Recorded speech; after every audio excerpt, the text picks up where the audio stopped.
बच्चों, हम लोग गीत पढ़ रहे थे मैथिली शरण गुप्त,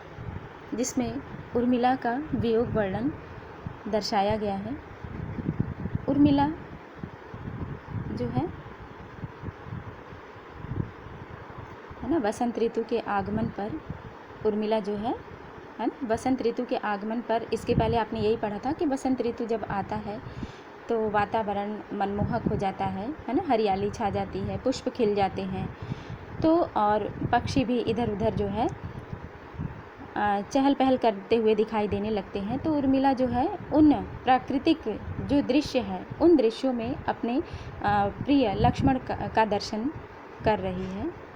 और अपने दुख को, अपनी विरह को कम करने का प्रयत्न कर रही है। आगे वह कहती है, शिशिर ऋतु के आने पर, बसंत के बाद शिशिर ऋतु का आगमन होता है और वह कहती है कि शिशिर न फिर गिरी वन में, जितना मांगे पतझड़ दूंगी मैं इस निज नंदन में, कितना कंपन तुझे चाहिए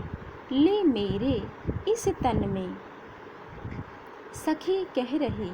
पांडुरता का क्या अभाव आनन में, वीर जमा दे नयन नीर यदि तू मानस भाजन में, तो मोती सा मैं अकिंचना रखूं उसको मन में। हंसी गई रो भी न सकूं मैं अपने इस जीवन में। कहती है कि तो उत्कंठा है देखूं फिर क्या हो भाव भुवन में। उर्मिला कहती है शिशिर ऋतु के आगमन पर कि शिशिर है ना, उसको संबोधित करते हुए कहती है कि हे शिशिर, न फिर गिरी वन में, है ना, वन में बार बार अब मत गिरो। फिर मत का मतलब है कि अब मत गिरो। अपने पत्ते, शिशिर ऋतु में क्या होता है, सारे वन के जो पत्ते होते हैं झड़ करके गिर जाते हैं। तो वही कहती है कि हे शिशिर जो है, अब इन पत्तों का, ठीक है, इन पत्तों को वैसे ही रहने दो, है ना, इन पर अपना असर मत दिखाओ, अर्थात इनके पत्तों को गिराओ मत। जितना मांगे, है ना, तुम आते हो तो वातावरण में पतझड़ आ जाता है, छा जाता है, लेकिन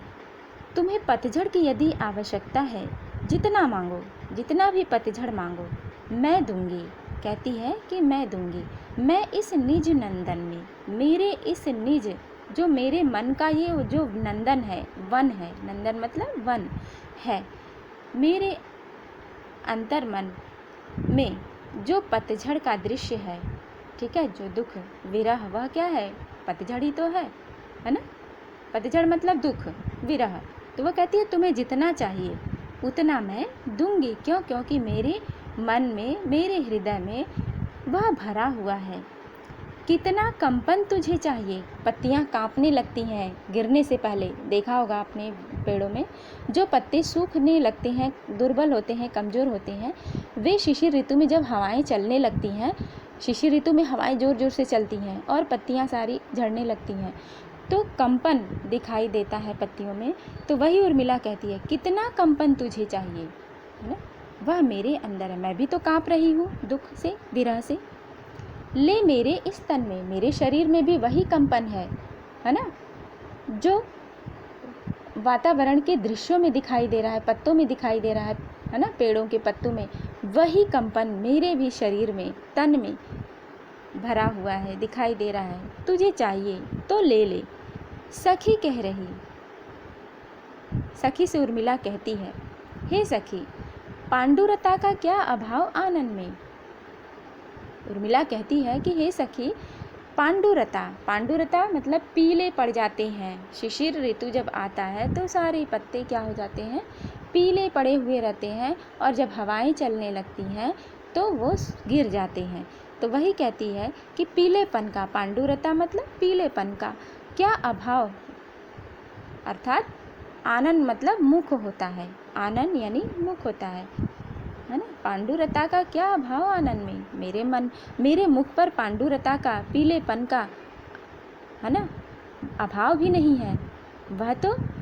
भरा पड़ा है, दिख रहा है पीलापन, मेरा चेहरा ही पीला पड़ गया है। इसलिए हे वीर, हे भाई, शिशिर ऋतु को, है ना, संबोधित करते हुए कहती है, जैसे लोग कहते हैं ना हे भाई, तो ये वीर भी संबोधन है भाई का, कि हे वीर जमा दे नयन नीर यदि तू मानस भाजन में। मानस भाजन में, मानस मतलब यह जो मेरे मन में, है ना, मेरे भाग्य में, मानस भाजन में मन रूपी, है ना, जो है ये जो वन है उसमें यदि तुम, ठीक है, जो मेरे मानस भाजन में, मन में जो मेरे दुख पड़ा हुआ है वह जमा दे नयन नीर यदि तू जमा दे, है ना, जो नीर लगातार, नयन नीर, नयर नेत्रों से, मेरे नयन ही क्या हो गए, रूपक अलंकार है, नयन नीर, है ना, नीर, नेत्र क्या हो गए हैं, नीर हो गए हैं, जल हो गए हैं, इतने अश्रु बह रहे हैं दुख के कारण। कहती है कि उन्हें जमा दो, अर्थात उन्हें रोक दो। जमने का मतलब शिशिर ऋतु में थोड़ा वो जो ठंड भी पड़ती है उस समय बर्फ़ जम जाती है, तो वही उर्मिला कहती है कि मेरे नेत्रों से भी लगातार अश्रु बह रहे हैं, तो उन्हें भी जमा दो ताकि वे न निकलें। यदि तुम ऐसा कर सकते हो, यदि तू मानस भाजन में, मानस के हृदय में, जो मेरे मन में, मानस मतलब जो मन में जो दुख, है ना, दुख के कारण